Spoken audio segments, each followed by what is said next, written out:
Bhutan is sandwiched between two giants, India and China. So that's where you wait for your bags. It's pretty cool. So now they have this promotion, I think until 2026, of $100 per night for those who like spicy food. Whoa. Yeah, food here is pretty spicy. You're still welcome to come here and pray. And this painting here is gonna take more than a year to be ready.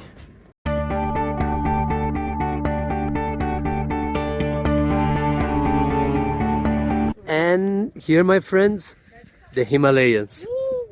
Look at them. So they really care about the happiness of the people. They measure it and they put it together in their GDP, but they have the separated index.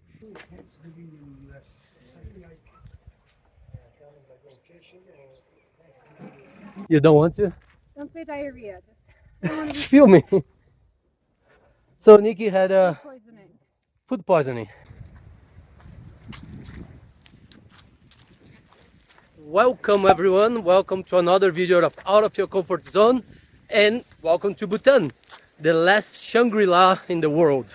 Shangri-La, kind of. The beautiful Himalayan country, Buddhist, one of the single countries full-on Buddhist. So we are here now. As you can see, I'm completely by myself, independent, in Paro, which is where you have the airport, the second largest city here with the airport. So this video we started a little bit in a little bit opposite way. This is the end of my trip, and I'm doing the introduction now because we started a little bit in a complicated way. Nick and I were supposed to get into Bhutan through India by land, crossing by land, but I had a small drama issue with my spraying wheel, sorry, very nice. I had a small issue with my Indian visa, so I had to fly from Nepal, and Nikki had to cross through India by land. So we're gonna start this video with Nikki, talking about how she crossed the border and everything, so it can help you all if you would like to do the same. So you're saving flights, because flights to Bhutan are quite expensive. There are only two airlines serving the airport here. They're both from Bhutan. And I'm gonna produce a video, like a review about those airlines. So if you wanna do that, you should listen to Nikki now, and then eventually you're gonna see both of us meeting up in Thimphu, the capital, after I arrive by plane. And we also gonna be producing different videos about Bhutan. One is how to travel Bhutan on a budget. It is possible, you can travel independently, go to some places, and some places you need a guide. I'm going to explain all about that. I'm about to be run over by a massive tractor there. And also, if you like geopolitics, I'm also going to produce a video about geopolitics, because Bhutan is sandwiched between two giants, India and China, which don't have an exactly love affair for each other. And Bhutan is caught up in this meat of this rivalry. So I'm gonna explain about that as well on a different video. So that's it. Enjoy. Hi everyone. Look who I found. Hey. He made it. He survived. Hello everyone. I think you guys probably heard about my little drama with the Indian e-visa, like being rejected. It's not great. So I had to change a lot of my things. I think Nikki already explained to you guys. And here I am, arrived by plane. Soon I'm gonna put a little bit of my arrival here for you guys to see how it was, because it was amazing. Mount Everest, I'm kind of jealous. So Mount Everest coming from Nepal. And the landing is incredible, because you go through the middle of the canyons and then you land one of the most dangerous airports in the world. Yeah.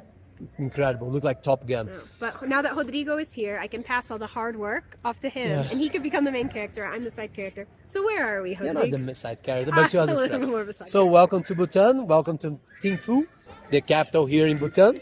This is right at the center of the capital. We'll give like a 360 here.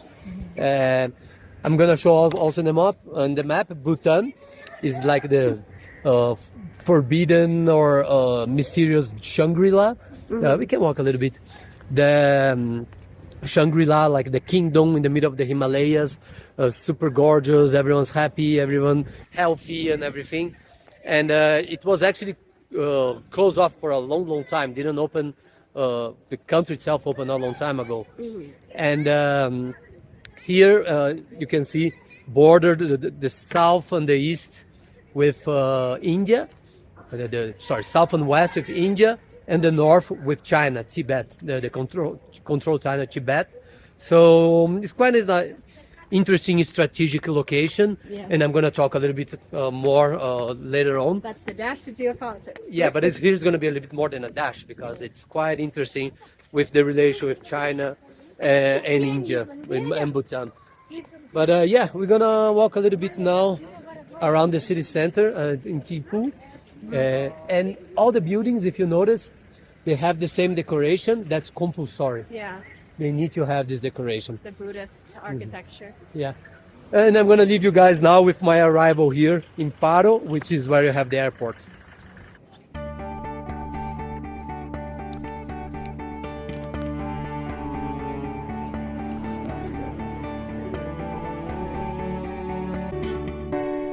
So that's where you wait for your bags. It's pretty cool. And here have another one as well. This airport is really nice, really cute, let's say. I like it. Here at the airport you can obviously exchange money. There are some ATMs here. And this is the currency. Nut, what I think. And it's 1-to-1 to Indian rupee. I have around $10 here. So yeah, you can also use Indian rupees here in Bhutan. And just before to get out of the airport, you can buy a SIM card here. Easy peasy.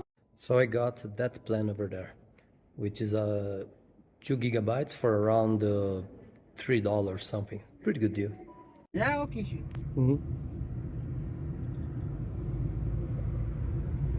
So, Paro the city, that way or that way? Backside. Backside. Yeah. How far from the airport? Maybe from airport of Paro 2 kilometers. 2 kilometers. I'm from Brazil. And you? I'm from Paro? from Bhutan, from eastern side. Eastern. Eastern side. Eastern. Ah, okay. Bhutan from eastern side. Yeah. No, we are in the west here right now. Yeah. Which side do you prefer, east or west part of Bhutan? East. Nicer? Sorry? It's nicer, prettier, it's more beautiful. Yeah, beautiful. Maybe same Paro and think of same. Okay. Same place. And is it good to live in Bhutan? Yeah, good. Very good. People are very friendly. Yeah.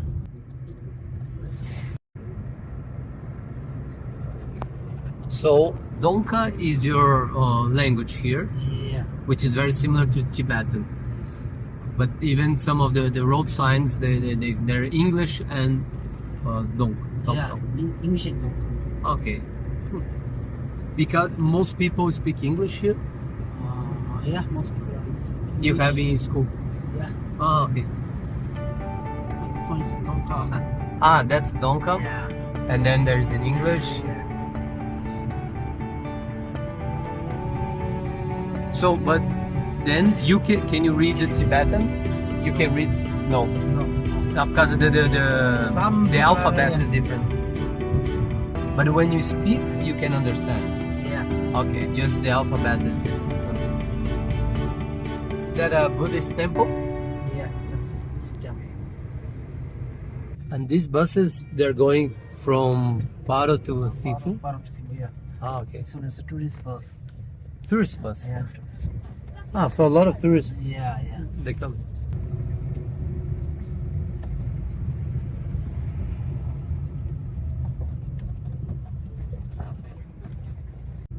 Paro in Ha. Paro and Inha. Yeah. There is a Indian military. They are helping Yeah. protecting Bhutan. Okay.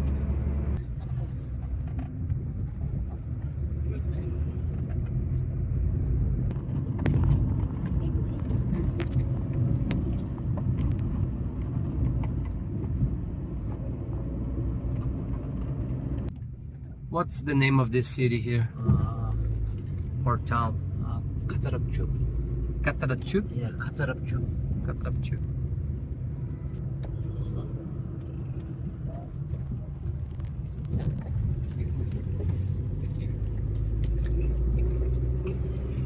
I like the seats. The seat in your car, the decoration in your seat. It's very nice. Yeah. This one.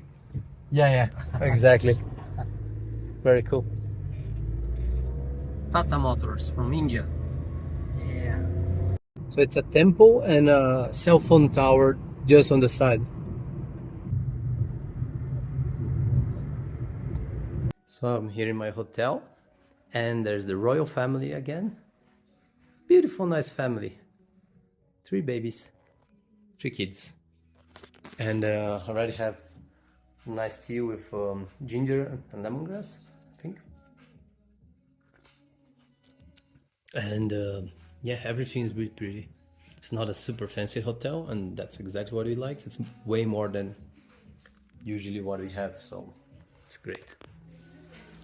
And this is their main newspaper, and it's in English, because apparently everyone speaks English here, which is great for them. And obviously, they're not missing the opportunity to use the name Shangri-La, since they are known as the Shangri-La, the real Shangri-La.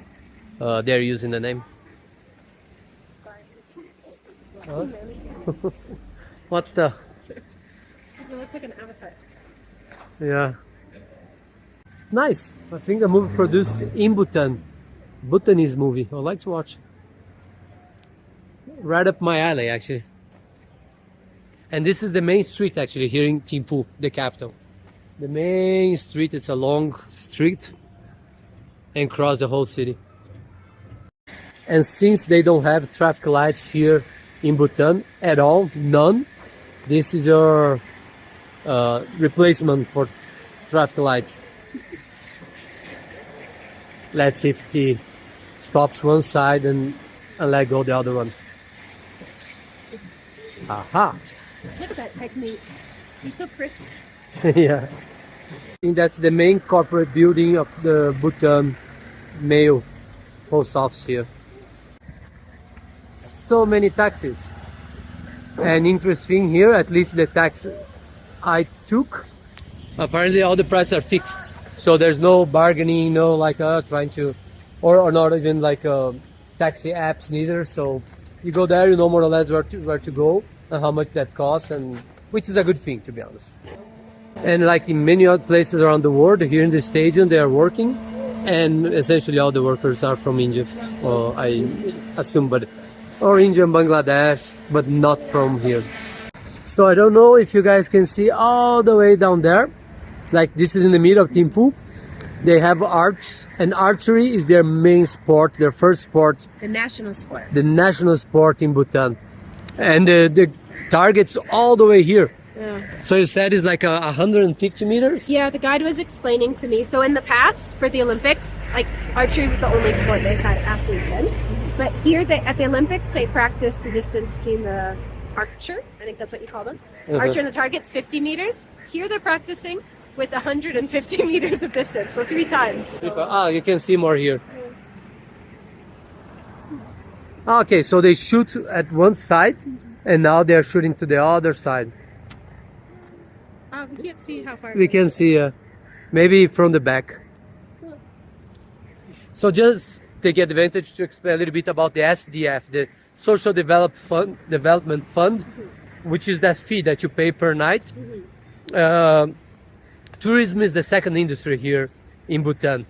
So with the pandemic, they really struggled. Yeah, I sucked a lot. So when the pandemic was over and they said, okay, let's make a lot of money to recuperate what we lost, they increased to $200, the SDF, and kind of killed the tourism. Yeah. Because $200, like, it's a lot. Imagine like you're gonna spend 3 nights in a country, it's $600 outside all the other costs you're gonna have. No flight, no accommodation, no guide. No guide. Yeah. So now they have this promotion, I think until 2026, of $100 per night. So if you're planning visiting Bhutan one day, that would be a good time. And so incredible because it's 98% of the country are mountains. Only 2% there's a small plain on the south of the country. I mean, like you saw the road I was taking earlier today, the full drive, it's only like 140 kilometers. It took us almost 5 hours. Yeah. To give you an idea. So that's part of the beauty of this country. Yeah. Ah, let's see if you can see the archers. Oh my God, that's amazing. So yeah, I'll let you guys read and take it, your own conclusions. That's cool. If you're here in Thimphu, you should visit that. I guess this is the main archery place, stadium in the whole capital. You can see here the bleachers. The bleachers? That's how I call it? That's what we call it. At least that's what Americans call it. Yeah.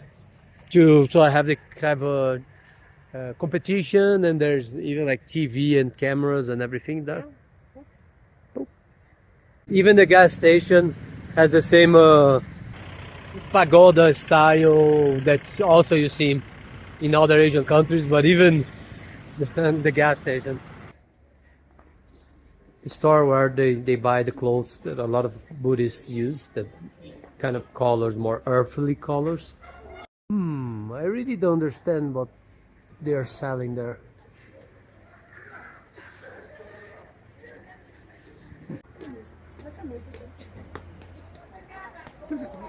And this is the market in Thimphu.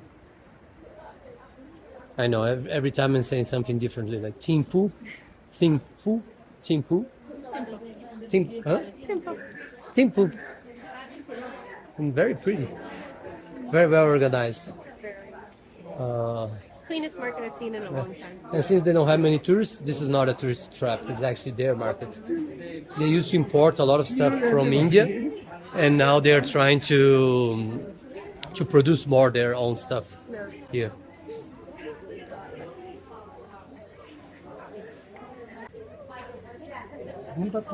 And this is cheese. Looks like the Swiss cheese. Yeah, exactly. Is it strong like the Swiss cheese? Yeah. Nice. We call this pastime.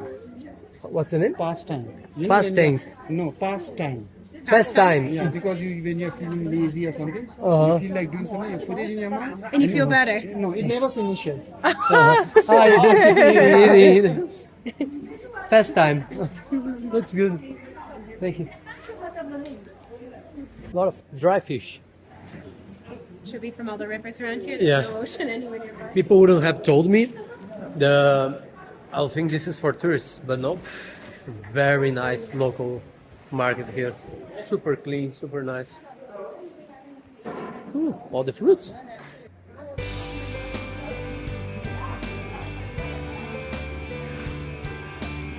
For those who like spicy food, whoa. Yeah, food here is pretty spicy. Looks very spicy. And it's a beautiful market.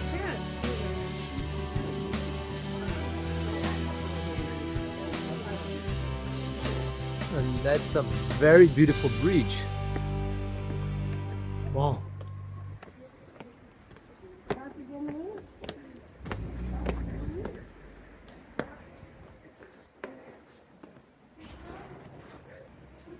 The who? No, but do you understand who they're talking about? Yeah. Who? Police. Police? Didn't look like to me they were saying. They hardly have police or need police here. Yeah, and they don't even have weapons, nothing. No. Beautiful bridge. It doesn't look real, right? No. It's like for tourists. But we see on the river they cross here.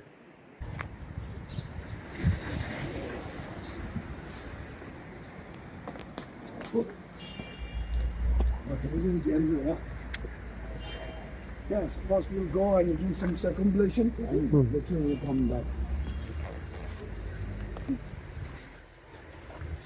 So this is the main stupa here in Thimphu. Stupa, as I was told, is a sort of representation of Buddha. And you can see people walking clockwise because they're praying to Buddha in that, going to that direction. And so all stupas have 3 levels. Of course, they're not always as big as this, but the 3 levels are supposed to represent the soul, body, and mind of Buddha. And what's really nice about this one is that you can go inside, although no pictures are allowed inside. You can take off your shoes as well. So we don't have any footage of that, but then you can go all the way to the top, and there's a lot of beautiful statues and representations, images of the king and what have you here. And even if you're not Buddhist practitioners like us, you're still welcome to come here and pray and walk clockwise, the same as the praying wheels. It's a very open religion in general. Yeah.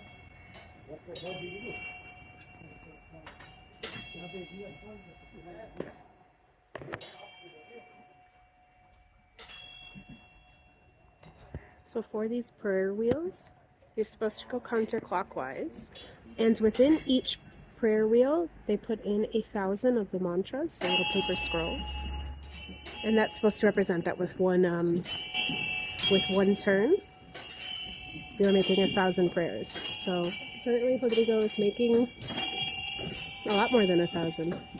We have 10,000 here. Then my prayers. They are quite crazy, yeah. They have so much land. Why they need more land from small So Bhutan? Americans, they call them the crazy Chinese. And then the medication and education in Bhutan is free. Everything free. Unless you go to government hospital, yeah. Women and children. It's a new hospital. Very, very pretty. Yes. The Wow. art and the architecture is all same in Bhutan. Yeah, that I like when you decorate the Yes. windows. Yes. Yeah, it's pretty. Yes. I did that too. From Jim Meravilla. Yeah, and about Jim, the more from 169. feet tall. Mhm. And then if you consider in terms of meter, it's around 51 meter. Hold offerings for Buddha. Yeah. Each of the smaller statues.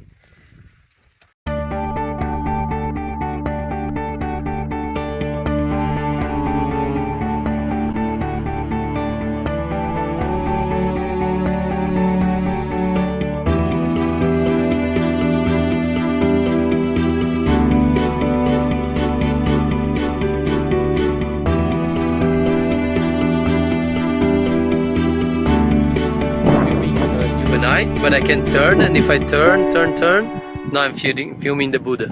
Oh, Because it has 2 cameras like that. okay. Is that okay? Yeah. He's not gonna get upset. No.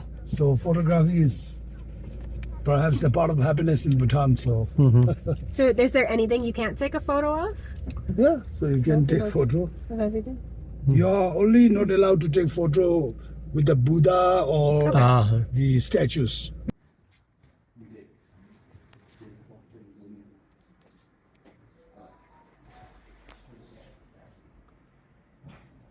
Showing how they paint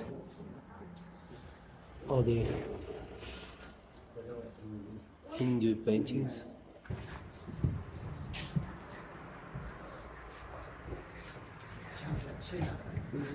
And this painting here is gonna take more than a year to be ready. Look at the details.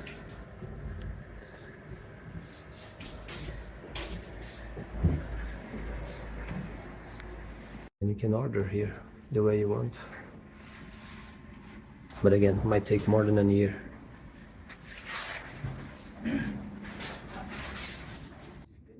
So this, you wanna make it these out of that. I want to turn this into this. Take the local people in the village, and the local people, they go to the forest, they collect a lot of different plant, but they have to make sure they have to replant also. Yes, it becomes like they do an overharvest. Does it take a long time for the trees to regrow? And they get the bark, they get dry.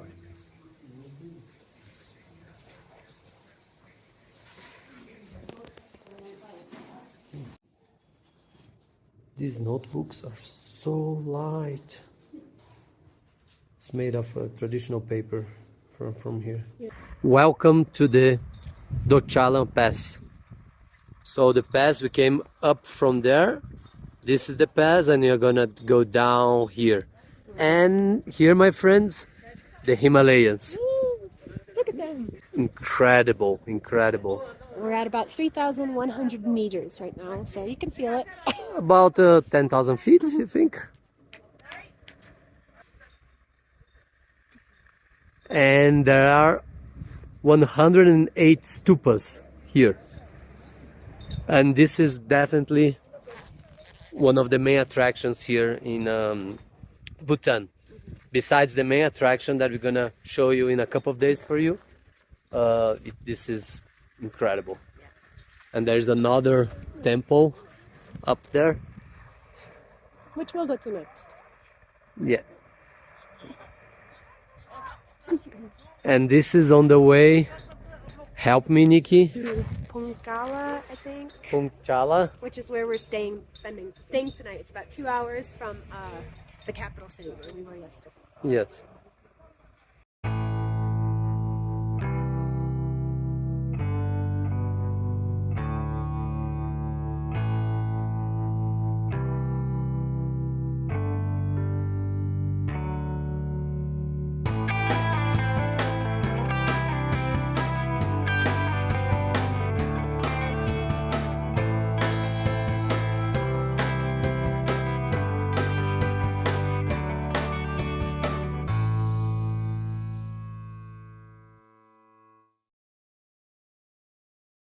So this is the Ganghar Puansum at 7,570 meters, and that mountain there.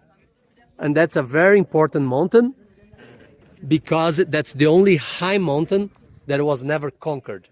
No one never climbed to the top of the mountain, so it's the only virgin mountain in the world because it's forbidden. It's sacred for the Bhutanese people, so you can't climb that mountain.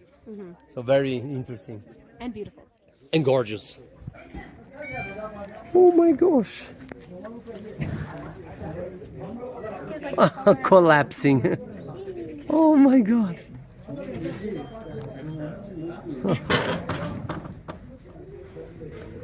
1 to 10, how happy you are now? Very happy. I'm in Bhutan. In Bhutan. And in the Himalayas back there.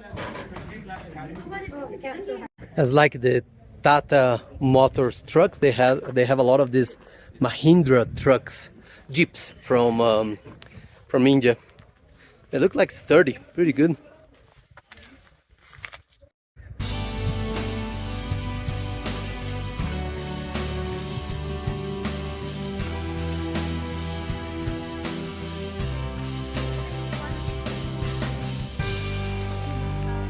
Eating a little bit of grilled corn here in Bhutan.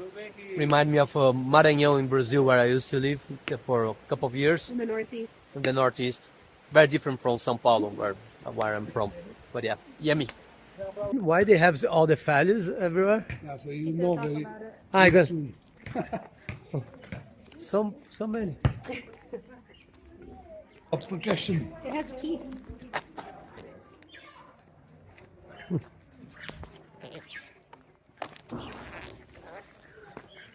A lot of phallic symbols here.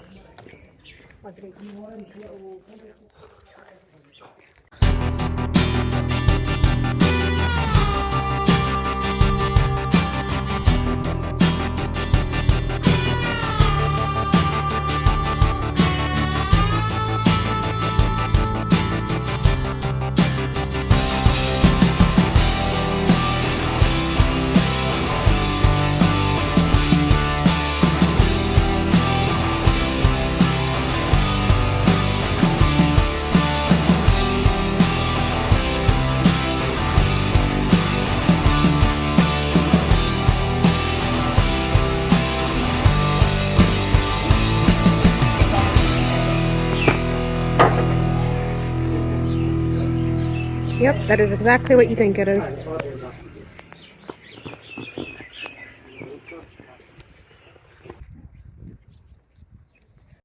now in Facebook, I saw many kids living in the US. Something like vacation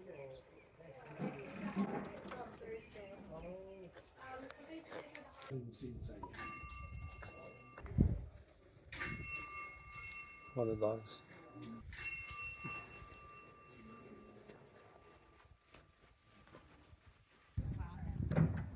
I'm building something. A lot of women working construction here. Interesting.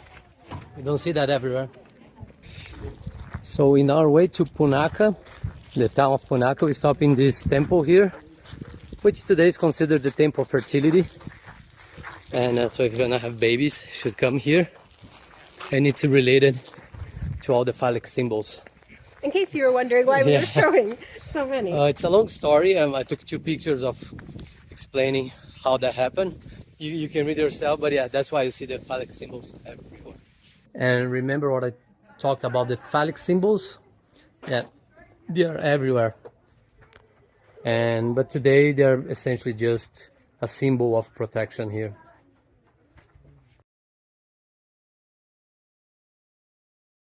So if you want the same picture with the phallus, that's the place.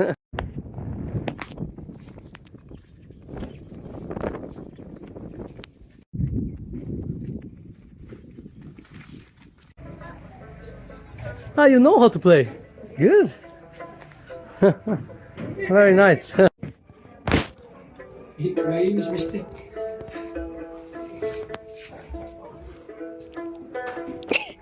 Good, bad? What do you think? Good.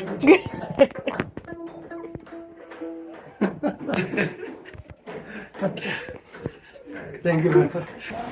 Well, this place looks like a fairy tale. So we are here in Punakha, another biggish town here in Bhutan, and this is Azong. It's like it used to be a fortress. Today is more like a monk temple, as well as administrative building. The same Zong, but a little bit closer. Let's get inside.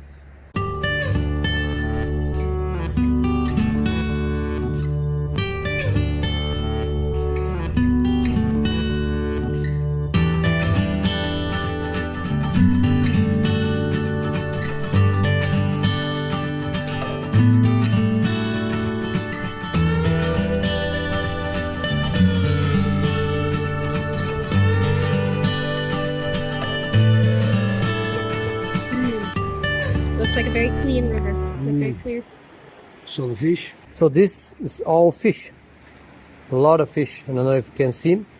So there's a lot of fish here because you can fish in Bhutan. You can hunt, you can do anything. So the fish comes from India. Yeah, it goes. All meat comes from other countries because it goes against Buddhist principles. 他抢拍了好多张，不知道哪一张去了。或者你给一个，让一个。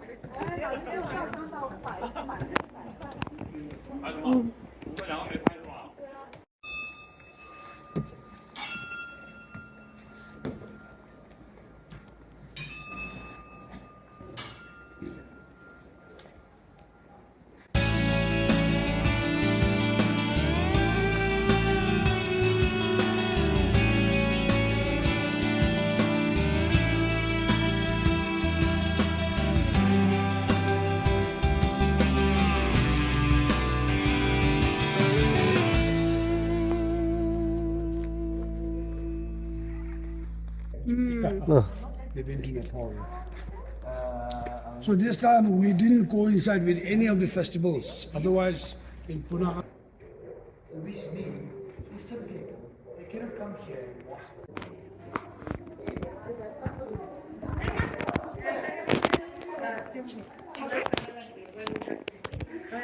Kembo can visit that room before they take their office. But other than King and Jikembo, nobody is allowed. And still, the Shabdungs remain died here. So to prevail the peace in the country, entered his room just to announce his people of Bhutan, saying that he was actually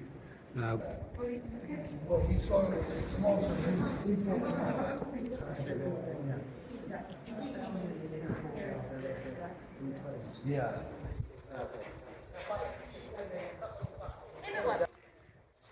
This place is amazing.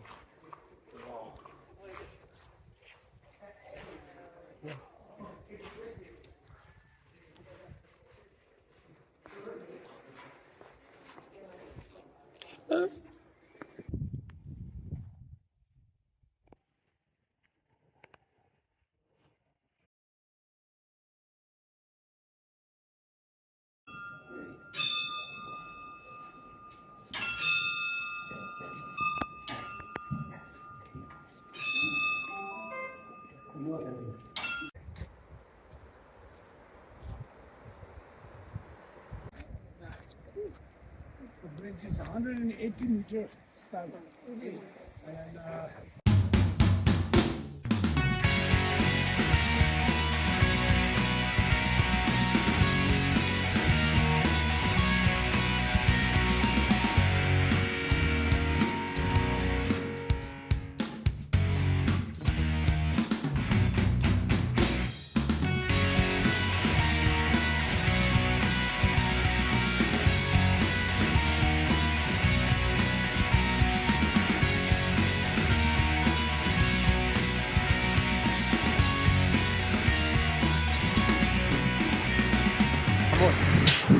And especially drinking beer. So, and then in our home we have a local brew called Ara. Ara is like Wow. It's so nice.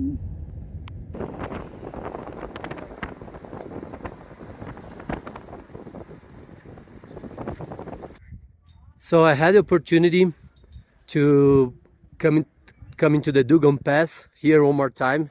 It's just gorgeous, and again, the Himalayas all over there. But I'll talk a little bit the gross happiness index that they have here. Besides the GDP, gross domestic product, they also have the gross happiness index. So they measure how happy Nick is back here. Yeah, sorry, I was a little bit sick, and also I was helping some monks take photos together. Oh, that's so cute. Because yeah, monks do have cell phones and they do take a lot of pictures. They were very happy when I Yeah. asked if they wanted a photo together. Let's see if you can find some here. So they really care about the happiness of the people. They measure it and they put it together in their GDP, but they have the separated index. So it became almost like a marketing, a touristic marketing for them. Yeah, they call Bhutan the happiest country in the world. Exactly, the happiest country in the world, and you see some signs about it. Yeah. And one more thing super interesting about Bhutan is that it's one of the few or the only country that has negative emissions, negative carbon emissions. What does that mean? That because of all their trees, their forest, and because almost 100% of the electricity comes from hydroelectric power, that then doesn't emit carbon or other what did you say? Greenhouse gas. The other greenhouse gases. Sorry, I'm speaking on the fly here. They absorb more carbon than they emit. So that's amazing. That's a super sustainable country and super concerned with happiness. And when you see a place like that, with the Himalayas, Even though I'm sick, I feel better just looking. just exactly, with the Himalayas and the temples, and people are very chill, relaxed, and yeah, they have all their basic financial needs almost met by society in general. It's a very interesting country, but at the same time, there's the geopolitical issues that I'm not gonna give a dash in this video about traveling. I'm gonna have a separate video talking about its geopolitical issues because they're very important. Yeah. Because it's sandwiched between China and India, and it's a complicated relationship. So But we'll add the link somewhere. you add the link somewhere for this specific video about geopolitics in Bhutan. Now we're gonna visit a natural reserve here in Thimphu. So we are back to the capital. So we're getting into the Royal preserve.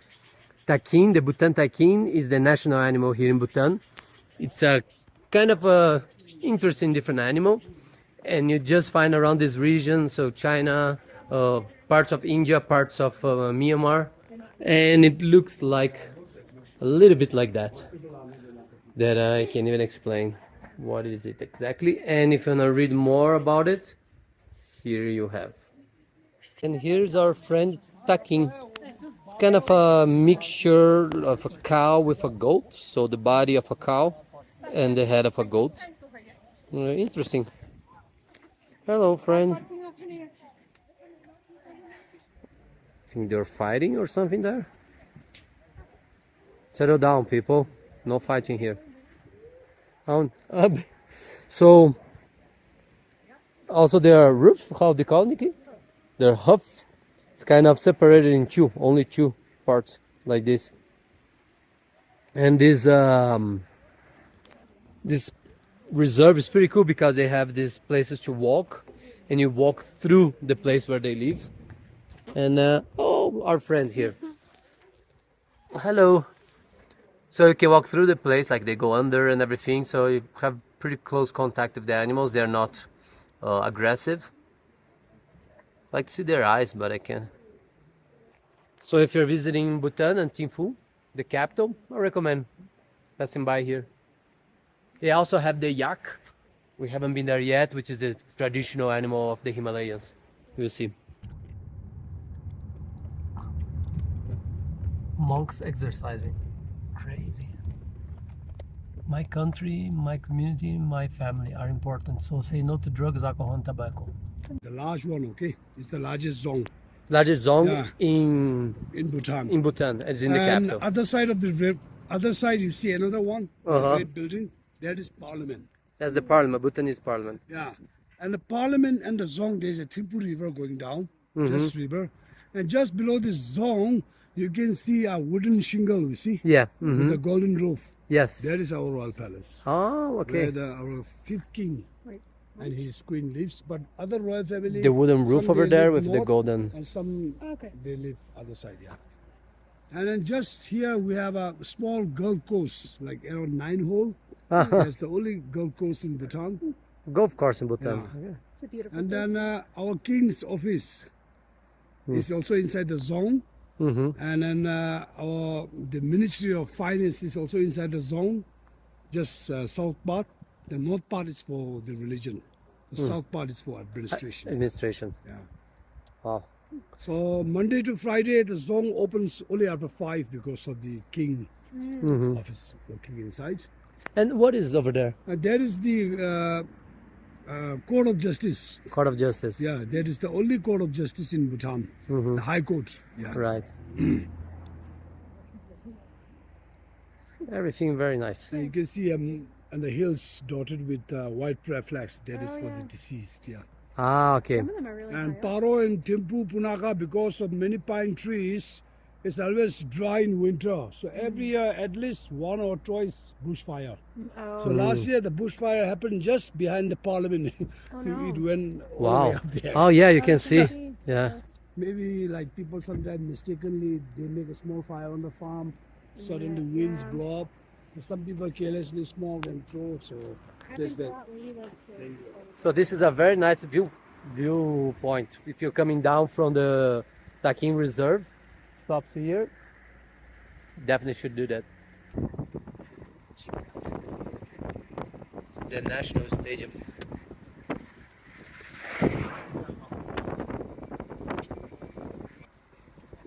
Oh, everyone is practicing archery today? Sunday. Oh, fun. This restaurant here, like the house, it is more than 600 years old. And obviously, royal family always. So yeah, in Bhutan, you see a lot of old style houses, but you don't see many old houses. And this is an example of an old house. Obviously, probably renovated inside.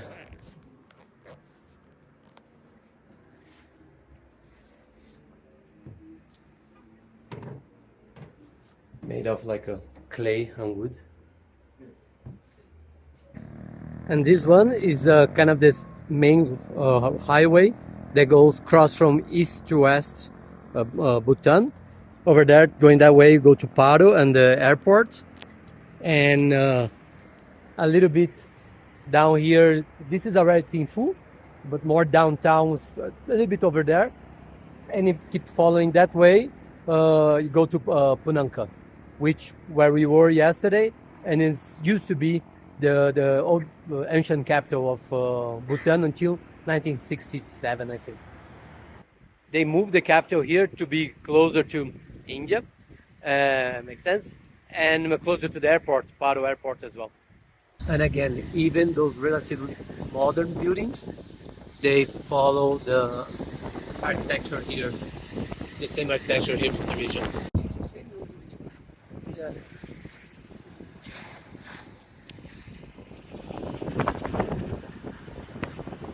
So this is a very important intersection here, coming from Thimphu to Paro, because you have 3 rivers, many roads around here, going left that way, right that way, another one there.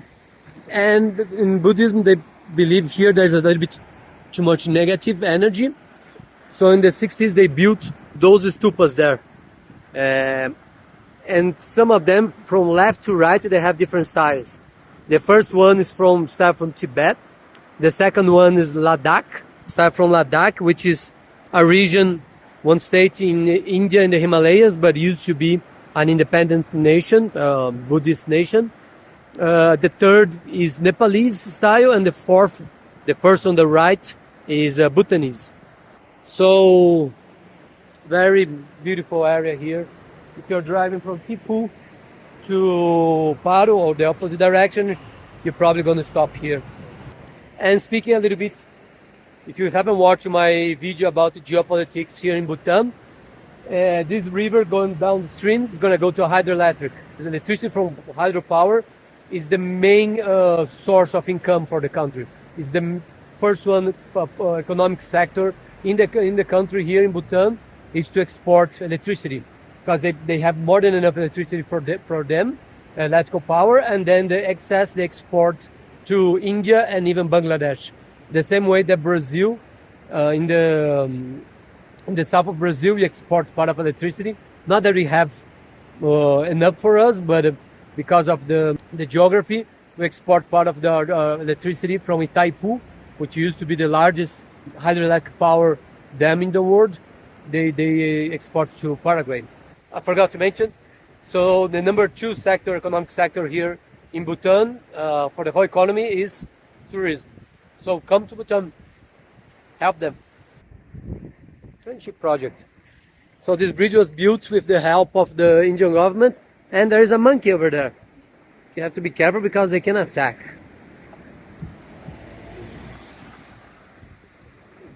Oh no, he's running away.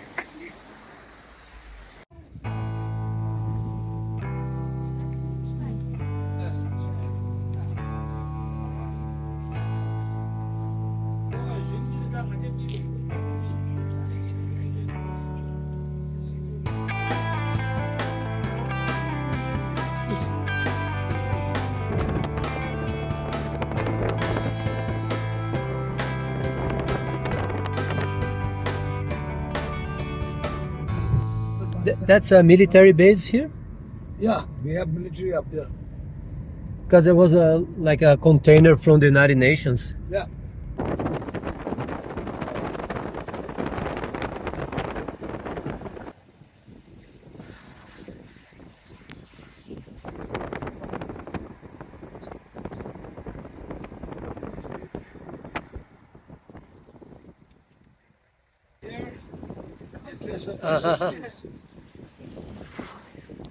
Model Zone and the National Museum.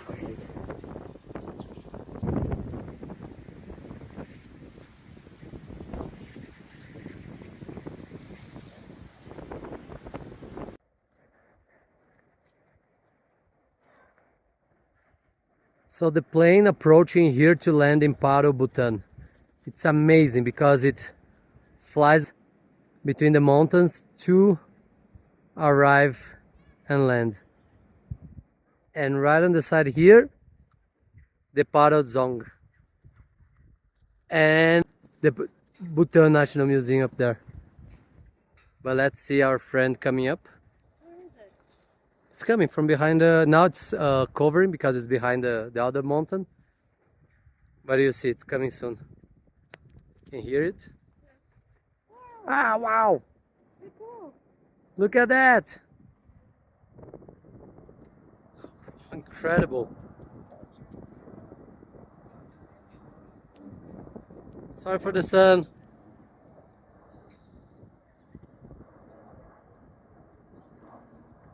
So I think from the other side I'm close by. Wow, look at that, how much it has to turn.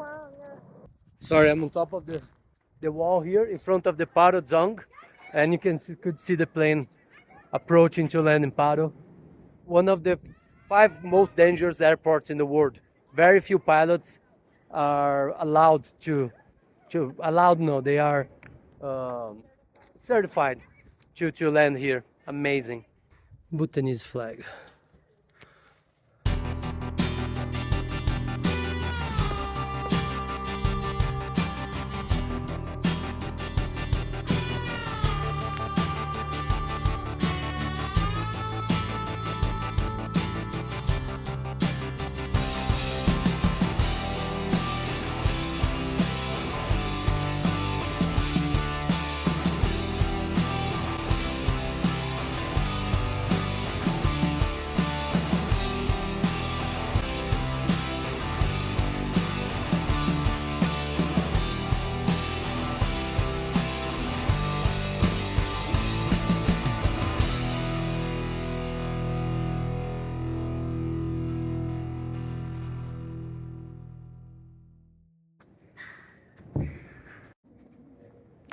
Another one?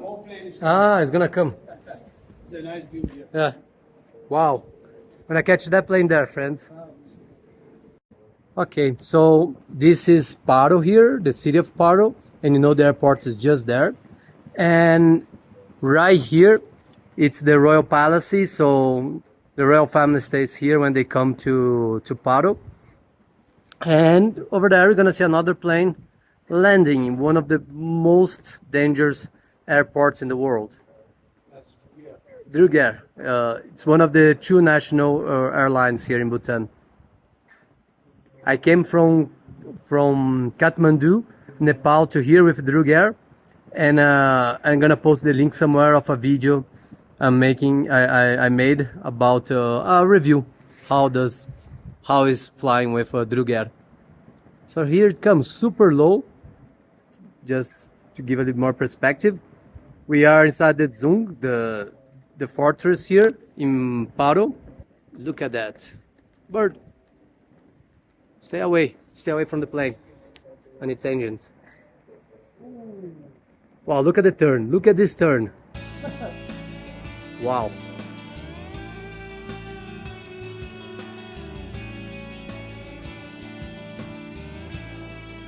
And it's gonna turn a couple more times. Sorry about the sun. Can't do much about it.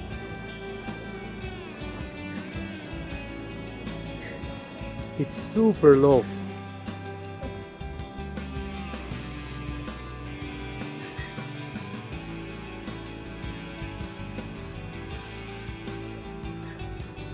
And another left turn. At least I saw it in the other plane. Oh no, this one didn't need to.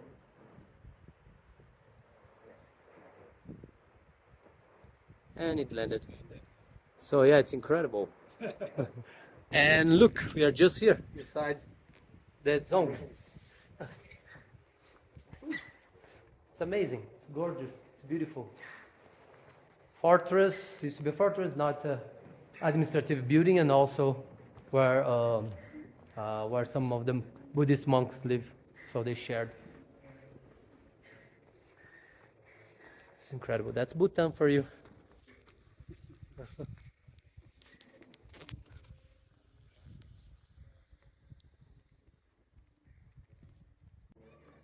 Look at those beehives. Huge. Oh, Look compared to the size of the building, the Dzong. It's pretty big.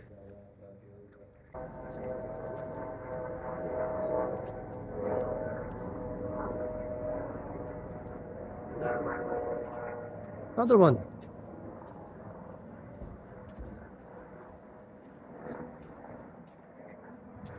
Those are tourists.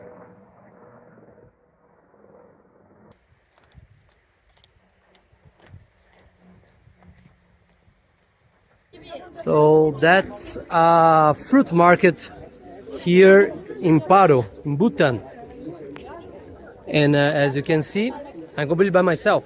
So yes, you can do independent traveling now in Bhutan. Just it's very limited. It's Paro, the town where you have the airport, between Paro and Thimphu, which is the capital. Outside these two cities, you need a guide.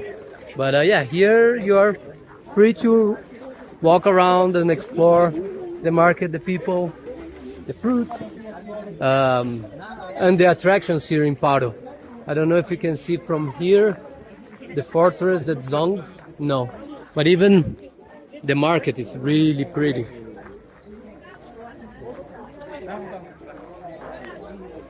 And obviously a lot of Bhutanese people here, but a lot of Indians here as well.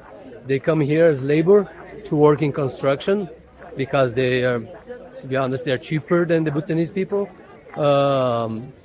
And yeah, so a lot of the Bhutanese companies that they build, construct stuff here, they bring people from India.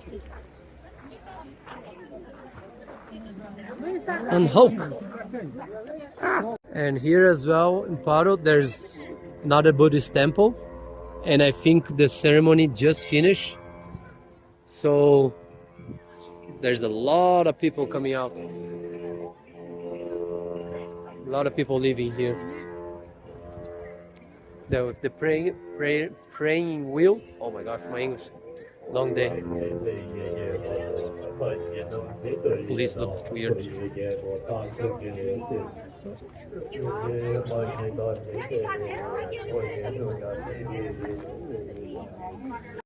Again, look at the architecture.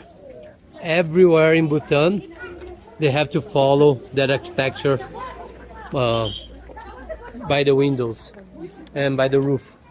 So it keeps the tradition, the culture alive, and doesn't start modernize, westernize everything.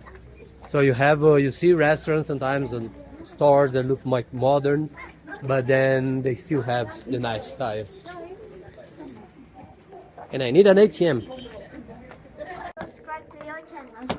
Oh, you're gonna subscribe to my channel? Thank you. What's your name? My name is Dezincham.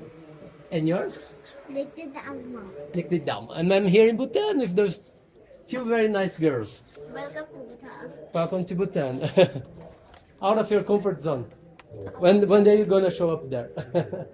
I'm gonna take a few weeks until I put it up, until I upload. It was nice to meet you. Enjoy your Sunday. Bye. Nice to meet you.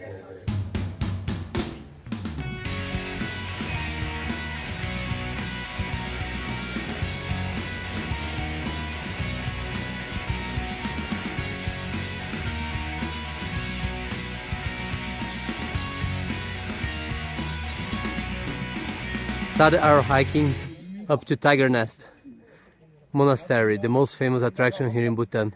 And I'm alive. Nikki's alive, yeah, she's much better. And if you want, you can hire horses, get horses here to go at least part of the trek by horse. So if you wanna have a different experience, save up your legs a little bit. Yeah.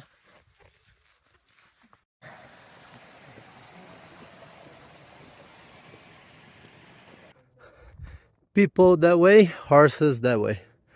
Yeah.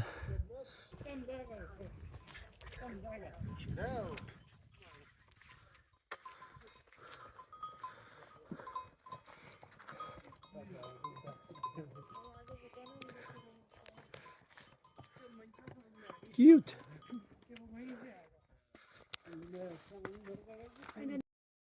Look how cute the little temple up there. Yeah, so wanna wait a little bit? I don't want you to talk about it in English. You don't want to? Don't say diarrhea. It's filming. So Nikki had Poisoning, food poisoning. which is not something you're supposed to get in Bhutan, but it Yeah, it happens to the best of us, especially if you're traveling. Happened to me so many times. happens to me. happened to me in my home country, Brazil. So yeah, and so she was indisposed for a few days, and but she's very brave because now she's doing the tiger nest hike. I feel a little bit like I'm gonna vomit, but you know. Because it's the most important Can't miss it. attraction here in Bhutan. Can't miss it. So hopefully she's gonna succeed. It's not that far, look. Not that far. Okay. We're not gonna show because it's through the trees. But yeah. Strength. Travel isn't all flowers and roses. Wait, flowers and butterflies? Yeah, I don't know. Butterflies and rainbows. Yeah. So here you already have a nice view of the monastery. Pretty cool, huh? Just weird that there's a cafeteria over there. Oh wow.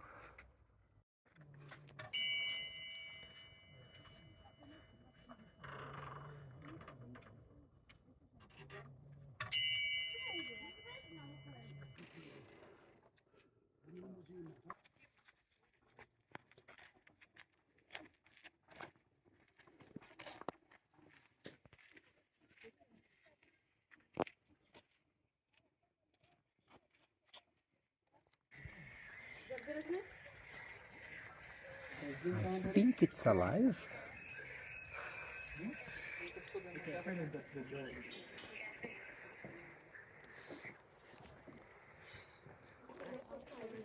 Hey buddy, Nikki failed with you? Well, yeah, that's what I warned you. Oh, you missed. Please tell me how in the world you build something like this. So there you have the outskirts of Paro, around there. Tiger nest there.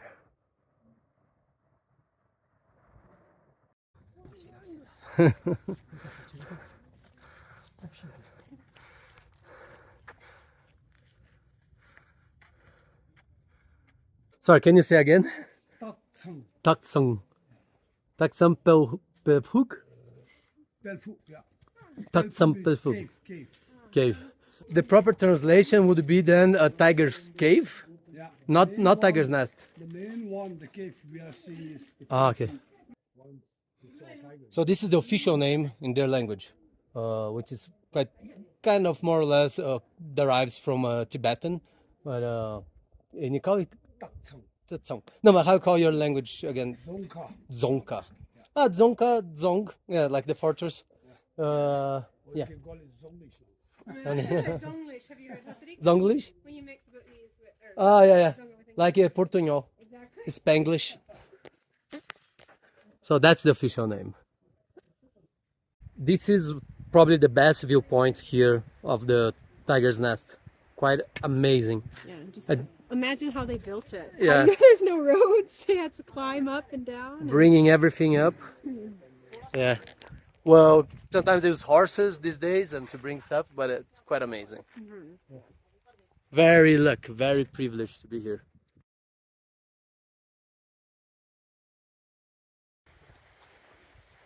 Sorry it's against the sun, but this is the trail going to the tiger's nest. Here, this is kind of like pretty easy. And you saw the trail. The trail was dirt at the beginning, but quite mellow. It's not hard to do at all. We are lucky we came here. Now we are December 2nd now, so there's not many people. So it's pretty good. If you come during their high season, which is not summer, summer rains here. It's not a good idea to come here. But their high season is like usually their shoulder seasons. March, April, May, beginning of June, September, October, mid-November. Then there's a lot of tourists here. Would have a lot of people here on the trail and everything, since this is the main attraction. So I'd recommend it this time here now. Not that cold, beautiful days. Yeah. Absolutely can't complain. And actually you can start already seeing a little bit of the structures.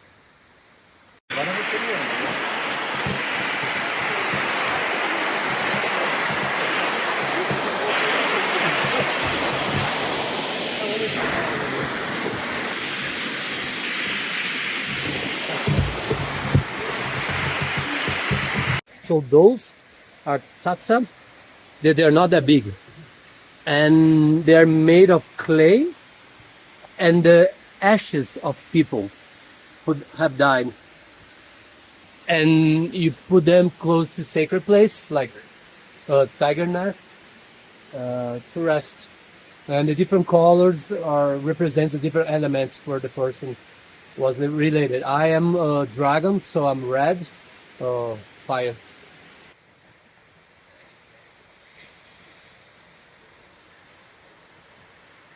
Keep all your mobile phone, bag, tiger's nest.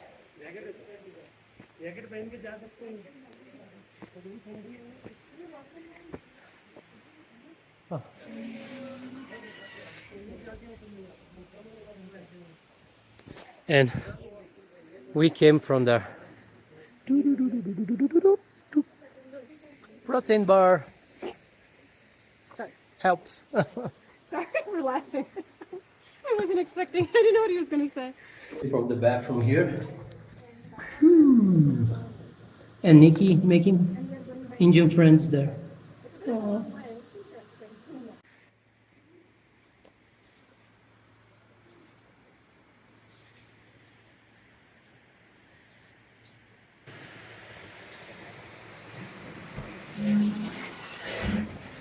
Fantastic.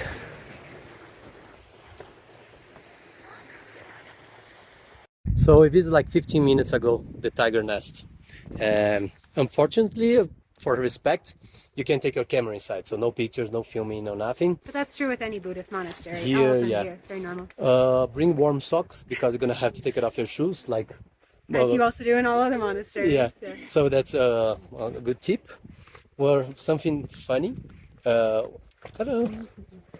When we were there, when we were there, when we got to the most holy place, the monk was talking on the cell phone. He was like had all the clothes, shaved head, looked Yeah. very zen, but Yeah, talking on his phone. Started talking on his phone, and then he finished and then went back to meditate. Yeah. And when you're there, ask your guide to go into the cave where there is the tiger. Oh, it's kind of like a Indiana Jones place. It's fun. Ask them, because I know some guides don't talk about it, but yeah, it's fun. So I think it's time to introduce our excellent guide and our excellent driver, Mr. Chencho? Chencho. Karma. And karma. Yeah. Mr. Chencho and Karma. Yes. So, Mr. Chencho, how long have you been working as a guide? Oh, I've been working in the guiding career since from 2006. Wow. It's almost running for 18 years now. But I still like my job to be a guide, especially going to the nature, to involve with nature. So for me, nature is always best because you get rid of the civilization. And then We agree. sometimes like when you get exhausted, when you get emotional, so I always feel to be better in nature than the noise of the people. Yeah, we agree. And you are also a tracker, right? Like Yes, in the I do mostly trekking, and then Bhutan is renowned for the world's hardest trek called Snowman Trek. So I've also done it 5 times so far. I will look forward to do more, and then that can be something like a life achievement. And I do mostly trekking, especially in the high season like October, November, and in March, April in spring season. Yeah. And this Snowman Track, it's in the Himalayas, right? Yes, so Tough. it's the part of the Great Himalayas. I think you said that fewer people do that trek than climb Yes. Everest, right? Yes. So few people come to Snowman Trek and more people go to Everest. And how many days is the Snowman Yes, Track? actually, the actual is 24 days. 24 days. Yeah. So, but Trekking, hiking. with a rest day, sometime some days cushion, it can also be like 27 days. Yeah. Wow. And how many times have you done the tiger's nest? Oh, the tiger nest is basically I have this time is my 158 today. Oh my God. Okay, he's a professional. But I still have miles to come here to get rid of my poison. Yeah. To clean up. Yes. So, what did you like? Oh, for my Brazilian friends, he really likes football. Especially Brazilian football. Yes, he talk about Botafogo, won the Libertadores. He was following it. And what would you like people to know about Bhutan, and if they are thinking about visiting Bhutan? Oh yes. So first and foremost, so I would say Bhutan can be a happiness place. Yeah. So it'll be much safer for any part of the world for people to visit Bhutan, come and visit Bhutan, and then at least those who are interested in Buddhism, if they can come to Bhutan, they can learn some about Buddhism, and ultimately they can also practice some Buddhist perspectives. And apart from that, so Bhutan still have around 72% under forest cover, so that's why our biodiversity is very rich in Bhutan. And that's why Bhutan is also known for many trekking routes. So those who are trekking enthusiasts, so they can always come and enjoy the trekking in Bhutan. So there are many facts about Bhutan to be interested by the almost all people of the world. But I still believe that there are so many people in the world who doesn't know where Bhutan is. Unfortunately, yes. We're trying, hopefully, with this video. Yeah, we are trying to. So I would think that the video will help some people to know about Bhutan. Absolutely. Okay, so you can stick with those. And this is Karma, our driver. Very nice name, right? Karma. And he used to drive the fourth king here in Bhutan. Very interesting. And I was also a bodyguard. So, In the military for a long time. yeah, we are in safe hands here with Karma. Thank you so much, Karma. Monastery in 1905. After the fire, so all the roof was gone. Restoration in the fire was 1998. Restoration, and then in 2005, brand new.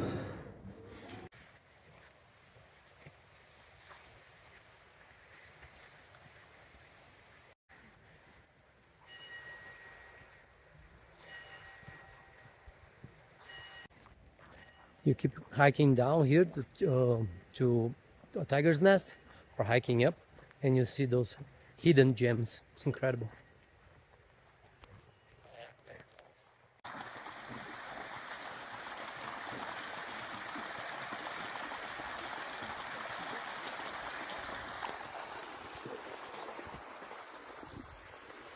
And now we're gonna see here the National Museum of Bhutan, right? Overseeing Paro, and it used to be a watchtower, a Buddhist watchtower, looking after the fortress, the Zong that we were yesterday. So it's really pretty, the whole architecture. We just need another plane to come now. Yeah, it would be nice to see another plane arriving today, because they're riding through this canyon kind of valley here. This valley essentially is Paro. Tiger Nest is continuing a little bit that way. Unfortunately, we can't take cameras inside, so yeah, we won't be able to show you guys. So we visit the museum, and it's quite impressive. It's an old fortress of like 6 floors. There's a lot of stuff to see, a lot about Buddhism and a lot about the history of the country, the 5 kings, yes. And you have the sunset at the same time. Paro here, the Zong. You can see the one we visited yesterday. It's down here. Beautiful sunset. And the airport just there. So it's also an amazing view. Definitely worth to come for a visit.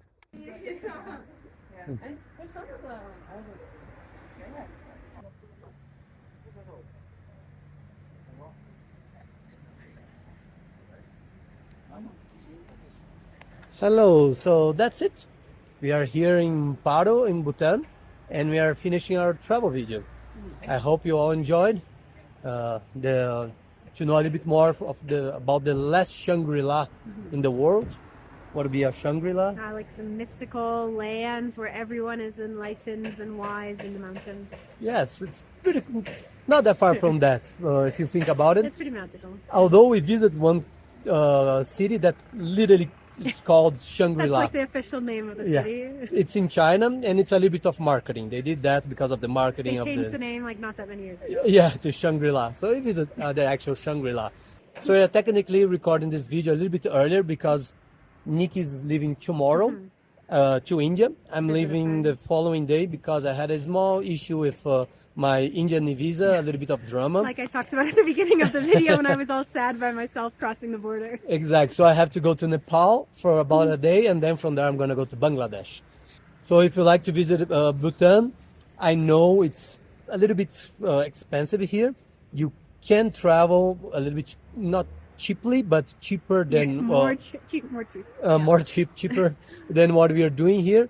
Than what you're doing now. We are doing. No, we did about as low cost as we could, I would say. Yeah, but I'm gonna give more tips in another video on how you can do travel Bhutan on a kind of a budget, because what they want that's not their strategy. Their strategy is what they want is low volume, high level tourists. Quality, not quantity. Yeah, and so we are not their target audience. They definitely don't want budget backpackers like us. Absolutely not. But you can have a mix of it.